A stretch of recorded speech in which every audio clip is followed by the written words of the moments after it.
अस्सलाम वालेकुम, welcome to बंदा इन लीक व्लॉग। आज के जो ये डिस्कशन है ये मैं करना चाहूँगा मेंटल हेल्थ के बारे में।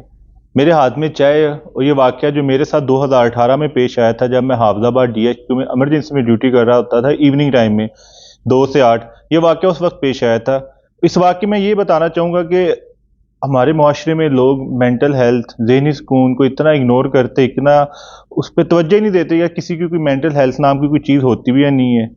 फिर ये होता है कि जब बंदा अपना ज़हनी प्रेशर, ज़हनी दबाव किसी के साथ शेयर करता है, तो लोग उसको सीरियस नहीं लेते। लोग कहते हैं, "इधर तो कामी है ही ये तो ड्रामे करता है, इसको कोई मसला नहीं है, ये तो काम चोरी के बहाने हैं, ये हमारे साथ बिला वजह ज़िद कर रहा है।"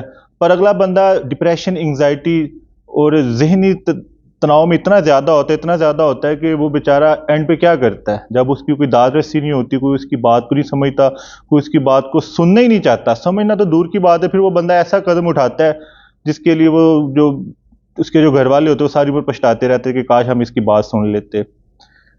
और एट द एंड जब वो बंदा ऐसा कदम उठाता है, सुसाइड की अटेम्प्ट करता है, खुदकुशी करता है, तो उसको जब हॉस्पिटल में लाया जाता है, तो हॉस्पिटल में क्योंकि पेशेंट जो सुसाइड करता है बहुत ही कम चांस होते हैं, जिसने सुसाइड करनी होती है जब तक हॉस्पिटल में आता है तब तक वो अल्लाह को प्यारा हो चुका होता है। मेरे साथ भी एक ऐसी वाक़या पेश आया, 2018 की बात है।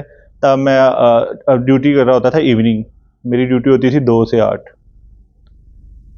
तो मैं ड्यूटी पर पहुंचा, तो अभी मैंने 10-15 मिनट हुए थे मुझे मरीज चेक करते हुए। रश बहुत है क्योंकि हमारे यहाँ जब ओपीडी बंद हो जाती है ना 2 बजे, तो ओपीडी में जितने भी मरीज होते हैं ना, जो रह जाते हैं या जो लेट आए होते हैं, जिनकी पर्ची नहीं बनी होती, जिनको एक्सरे नहीं मिला होता है, खून की रिपोर्ट नहीं मिली होती, वो सारे फिर 2 बजे के बाद ना इमरजेंसी में आ जाते हैं। इमरजेंसी में बहुत ज़्यादा रश हो जाता है, फिर हमारे लिए मरीज संभालना मुश्किल होता था। उस वक्त ड्यूटी पर मैं था और मेरे साथ एक एमओ थी, WMO थी, जो मुझसे 1 साल सीनियर थी। हम ड्यूटी कर रहे थे तो अचानक ना 10-12 बंदे एक मरीज को स्ट्रेचर पर लेकर आए। डॉक्टर साहब मरीज मर चला, डॉक्टर साहब मरीज मरने लगा। मैं फ़ौरन उठा, मेरे साथ लेडी डॉक्टर फ़ौरन उठी, हमने उसका मुआयना किया। तो लेडी डॉक्टर ने उसका मुआयना करना शुरू किया। मैंने हिस्ट्री लेना शुरू की कि क्या हुआ इस लड़के को। कोई 24 साल का लड़का था, उन्होंने बोला इसने गंदम की गोली खा ली। उसके साथ जो बंदे थे ना, इसने गंदम की गोली खा ली। मैं कहा कितने बजे खाई? कह रहे जी कि 10 बजे सुबह खाई थी। मैं कहा फिर तो 2:30 बज रहे हैं। अच्छा, तो मैं कहा आपने क्या इलाज करवाया? कहते पहले हम हमारे जो कस्बे में रूरल हेल्थ सेंटर था, RHC उसे कहते हैं, वहाँ पेशेंट को लेकर गए थे। उन्होंने मुआयना किया और उन्होंने हमें लोड रेफ़र कर दिया, पर हम इधर आ गए। मैं कहा मेरी बात सुनिए, अभी हम पहले पेशेंट का मुआयना कर लें। पर जितना मुझे पता है, मेरे इल्म में जो गंदम की गोली खाता है, वो हमारे यहाँ तो कभी नहीं बचा मरीज़, क्योंकि उसको इधर आते-आते इतना टाइम हो जाता है, वो बच नहीं जाता। अगर वो वक़्त पर आ भी जाता, हम उसको बचा ही नहीं पाते, क्योंकि इसका एंटीडोट ही नहीं हमारे पास। ठीक हो गया। कहते हैं उधर उन्होंने सिर्फ़ मैदे की जो होता है ना, उसका मैदा स्टमक, उसका वॉश वॉश किया था। मैंने लेडी डॉक्टर ने जिसका डिटेल में मुआयना किया, तो उसकी ना वो उसका एंड वाला टाइम था बेचारे का, क्योंकि जो गंदम की गोली होती है ना, वो दिल पे असर करती है। मरीज़ बज़ाहिर आपसे बातचीत कर रहा होता है, आपके इशारों से भी बातें कर रहा होता है, पर वो गंदम गोली अंदर ही अंदर उसका कार्डियोवैस्कुलर सिस्टम, उसके दिल को बंद कर देती है। और अचानक मरीज़ ना जब उसके एंड वाले लम्हात आते हैं ना, तो तब मरीज़ एकदम से फ़ौत होने के करीब आता है, तो घर वाले फिर परेशान हो जाते हैं कि ये अभी-अभी तो ठीक था, इसको क्या हो गया? खैर हमने उसकी मैंने और मेरी जो मेरे साथ जो लेडी डॉक्टर हैं, हमने उसकी बहुत अच्छी काउंसलिंग की। उनके घर वालों की 10-12 अटेंडेंट को बताया कि भई आप लाहौर ले जाएँ, जहाँ आपको रेफ़र किया गया, मरीज़ आपका नहीं बचेगा। कहते हमें पता है जी, हम मरीज़ नहीं बचेगा, हम तो बड़े गरीब लोग हैं, ऊपर खुदा है, नीचे आप ही कुछ करें। मैंने और लेडी डॉक्टर ने क्लियर कर बोला भई इस यहाँ पे कुछ नहीं हो सकता। कहते हम तो बहुत गरीब हैं, जो यहाँ पे है आप कर दें, बाकी जो अल्लाह की मर्ज़ी होगी। हमने उसको बेड पे शिफ्ट करवाया। मेडिसिन क्या देनी थी, मेडिसिन भी सिर्फ़ सपोर्टिव दी थी उसको, सपोर्टिव मेडिसिन दी थी। तो उसका थोड़ा कार्डियोवैस्कुलर स्टेटस ना, उसका बीपी अच्छा रहे, धड़कन ठीक रहे। फिर मैंने उसकी फ्रेश ईसीजी करवाई। आईसीयू से डॉक्टर को बुलाया जो आईसीयू में मौजूद था, कोरोनिक कार्डियक यूनिट में। उसने आके मुआयना किया, उसने भी सही काउंसलिंग कर दी कि भाई आपका मरीज़ नहीं बचेगा। पर वो कहते हैं हम गरीब ही इतने डॉक्टर साहब, हम मरीज़ को कहीं नहीं लेकर जाना चाहते। जो होगा यहीं पे होगा, हम मरीज़ को कहीं नहीं लेकर जाना चाहते। मरीज़ को हमने बेड पे शिफ्ट किया हुआ था, दवाइयाँ चल रही थी, तो मैंने ना अचानक पूछा कि आपके बच्चा 24 साल का है, इतनी गोलियाँ क्यों खाई? तो उसके घरवालों ने बताया कि डॉक्टर साहब है ना, ये हमारा बच्चा ना ये शादी करना चाहता है, पर जहाँ ये शादी करना चाहता है वो हमारी बिरादरी के नहीं है और ना ही ये कोई काम-काज करता है, तो हम इसकी शादी तो बरादरी से बात बिल्कुल नहीं करेंगे और ऐसे बच्चे की शादी क्यों करें जो काम ही नहीं करता। तो मैं कहा आप इसको समझाते-समझूते। कहते डॉक्टर साहब सबकी अपनी-अपनी ज़िंदगी है, बड़ा समझाया, ये समझा नहीं। सुबह इसके भाई के साथ झगड़ा हुआ है, भाई ने इसको कोई गालियाँ दी हैं, तो इसने गंदम की गोली खा ली है। खैर कोई आधा घंटा गुज़रा, इतने में 3 बज गए, तो मरीज़ के घर वाले ना मेरे पास आए, कहते डॉक्टर साहब साढ़े जुरे हाथ देखो। हमारे जुरे हुए हाथ देखें ਅਸੀਂ ਬਹੁਤ ਗਰੀਬ ਆ, ਸਾਡੀ ਕੋਈ ਮਾਲੀ ਮਦਦ करो। ਅਸੀਂ ना सोच रहे लाहौर ले आई जाए, हो सकता है लाहौर जाके मरीज बच जाए। मैं कहा देखिए ये तो सरकारी हॉस्पिटल है, यहाँ पे आपको पैसों की तो कोई इमदाद नहीं होगी। हाँ ये रेस्क्यू वाला बड़ा अच्छा इदारा है, ये आपको फ्री हॉस्पिटल में ले जाएगा, मैं आपको रेफरल फॉर्म लिख देता हूँ, आपको मुतलका हॉस्पिटल में लाहौर ले जाएंगे और रेस्क्यू वाले आपसे 1 रुपया भी नहीं लेंगे। तो बाबा जी ने मेरे गोडे पर करना शुरू कर दिए, डॉक्टर साहब ने हमारी माली मदद करे, हमारी माली मदद करे। मैं कहा भैया हम तो यहाँ मुलाजिम बैठे हैं, माली मदद नहीं कर सकते।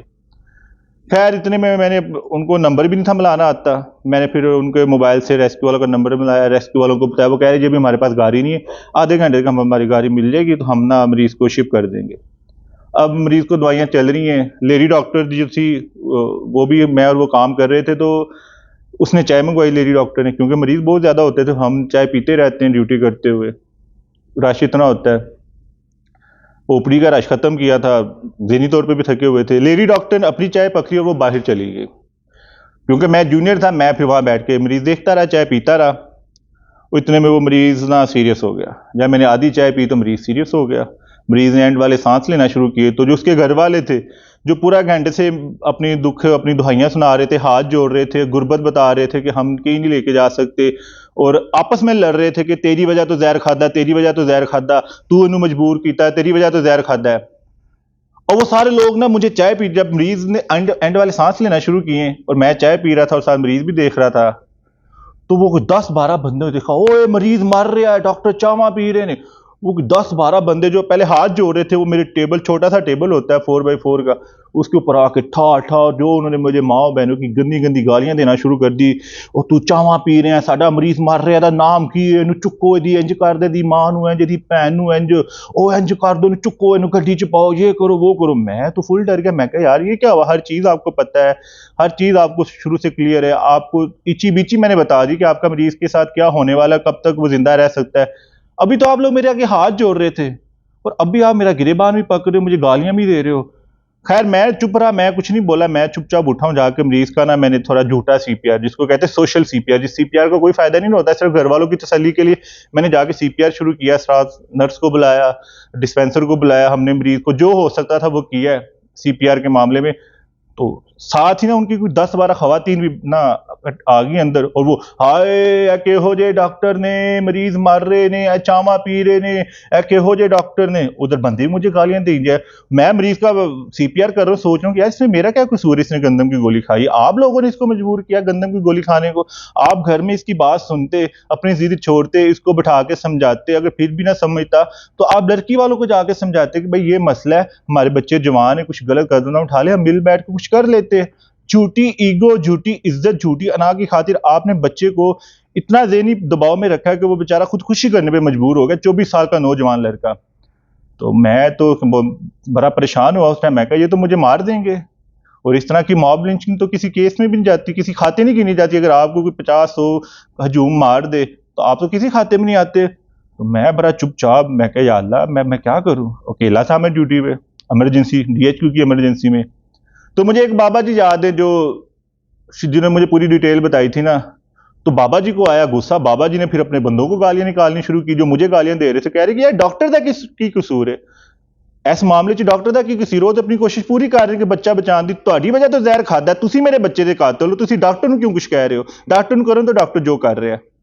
फिर इतने में हॉस्पिटल के गार्ड और अमला आया, उन सबको बाहर निकाला, मरीज की क्योंकि डेथ होनी थी, मरीज की डेथ हो गई, मैंने डेथ सर्टिफिकेट निकाला, भेजा। और बाबा जी मुझे जाती दफ़ा मिले भी, कहते बेटा जी इसमें आपका क्या कसूर है, इसने जहर खाया हमारी जिद, हमारी अना की वजह से, अपने भाइयों की जिद की वजह से, बरादरी की जिद की वजह से, इसमें आपका कोई कसूर नहीं, उन्होंने आपको गालियाँ दी, आपने हमारे साथ बड़ा अच्छा तावन किया, अल्लाह आपका भला करे। तो और वो डेड बॉडी लेकर चले गए।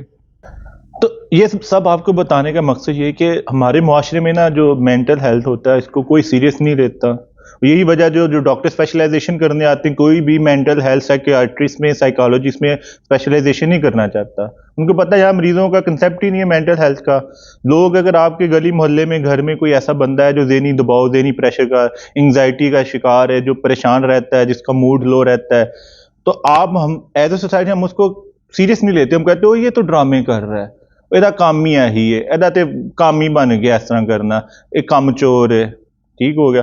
कुछ लोग कहते हैं हमारे पास नहीं वक्त, भाई उसकी जिंदगी वो जाने, जो फैसला करे उसका, हमसे हमारा इससे कोई सरोकार नहीं, हमारी अपनी जिंदगी, इसकी अपनी जिंदगी है। और अल्टीमेटली ये होता है कि वो बंदा जब वो एक ऐसा कदम उठाता है, ज़्यादातर वो लोग सुसाइड कर लेते हैं, खुदकुशी की कोशिश करते हैं, तो वही लोग जो पहले उसको सीरियस नहीं ले रहे होते, उसकी परेशानी को, उसके डिप्रेशन को ड्रामेबाजी, शुबदाबाजी कहते थे, अब वो सीरियस हो जाते हैं। हमें कभी बताता तो सही, हम यहाँ मौजूद हैं, हम उसका कुछ ना कुछ करते, हमसे तो उसने कभी बात ही नहीं की। यार वो तो आपसे बात करना चाहता था, आप लोग उसको टाइम नहीं देते थे।